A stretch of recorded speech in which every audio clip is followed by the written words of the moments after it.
విశాఖలో భారీగా గోమాంసం పట్టుబట్టడంపై ధార్మిక సంఘాలు మండిపడుతున్నాయి. గోమాంసం అక్రమ రవాణా చేసే వ్యక్తులను ఇప్పటి వరకు ఎందుకు అదుపులోకి తీసుకోలేదని ధార్మిక సంఘాల నేతలు నిలదీశారు.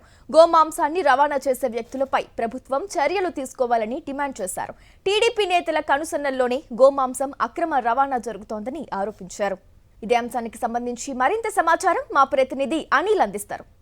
విశాఖలోని సుంటెం సమీపంలో మిత్ర కోల్డ్ స్టోరేజ్లో పెద్ద ఎత్తున గోమాంసం పట్టుబడింది. దీనికి సంబంధించి ఇప్పటివరకు పోలీసులు అధికారిక ప్రకటన చేయకపోవడం అనేక విమర్శలకు దారితీస్తోంది. గోమాంసం పట్టుబడ్డంపై ధార్మిక సంఘాలన్నీ తీవ్రంగా మండిపడుతున్నాయి. ప్రస్తుతం ధార్మిక నేతలు ఉన్నారు, మాట్లాడదాం. సార్, ఏ విధంగా చూడాలి?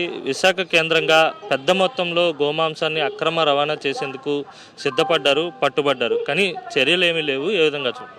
అందరికీ నమస్కారం అండి.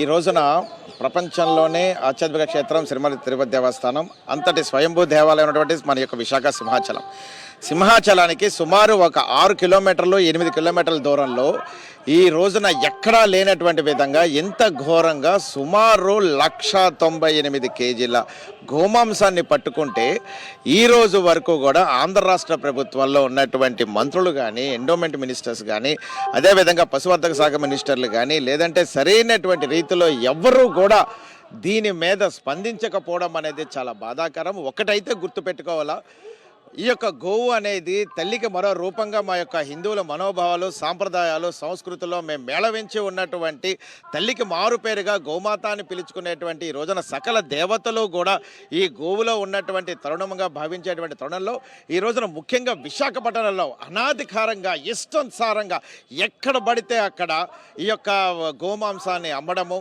ఇష్టానుసారంగా అన్యమతం ప్రచారంలో భాగంగా ఈ యొక్క బిర్యానీలు చేయడము, ఇందులో భాగంగానే గోవును అక్రమ రవాణా చేయడము, వెస్ట్ బెంగాల్ నుంచి, ఒడిశా నుంచి, విజయనగరం మీదుగా విశాఖపట్నాన్ని మేళవించుకుని కేంద్రీకృతంగా మొత్తం ఆంధ్ర రాష్ట్రంలో ఉన్నటువంటి అన్ని చెక్ పోస్టులు కూడా ఇంత సునాయాసంగా దాటుకొని ఈ రోజున ఆవులని, గోవులని అక్రమ రవాణా చేస్తున్నారంటే ఇందులో అధికారికంగా ప్రత్యక్షంగా రాజకీయ పార్టీల యొక్క హస్తగతం ఉంది అని చెప్పేసి తెలియజేస్తున్నాం. అదే పోలీసు వారు కూడా చూడనట్టుగా ఈ రోజున ఎంత ఘోరంగా ఈ రోజున గోవులను పట్టుకుంటే ఈ రోజు వరకు కూడా సరైనటువంటి స్పందన లేకపోవడం, వారిని కేవలం అరెస్టు చూపించారు. ఈ రోజు వరకు కూడా మేము కూడా చూసింది ప్రింట్ అండ్ ఎలక్ట్రానిక్ మీడియాలో హైదరాబాద్లో ఈ యొక్క ఎవడైతే కోల్డ్ స్టోరేజ్ ఉన్నారో వాళ్ళని అరెస్ట్ చేశారని చెప్పారే కానీ దాని మీద ఎటువంటి సెక్షన్స్ వేశారు, ఆయన మీద ఎటువంటి చర్యలు తీసుకుంటున్నారు, ఆ కోల్డ్ స్టోరేజ్లో ఇంకా ఎంతంత మేళవితం ఉంది, గతంలో వీళ్ళు ఎంతవరకు ఈ యొక్క అక్రమ రవాణా చేశాడు, ఇంకా వీరిలో ఎవరెవరికి సంబంధం ఉంది, ప్రత్యక్షంగా ఎవరికి సంబంధం ఉంది, పరోక్షంగా ఎవరికి సంబంధం ఉంది,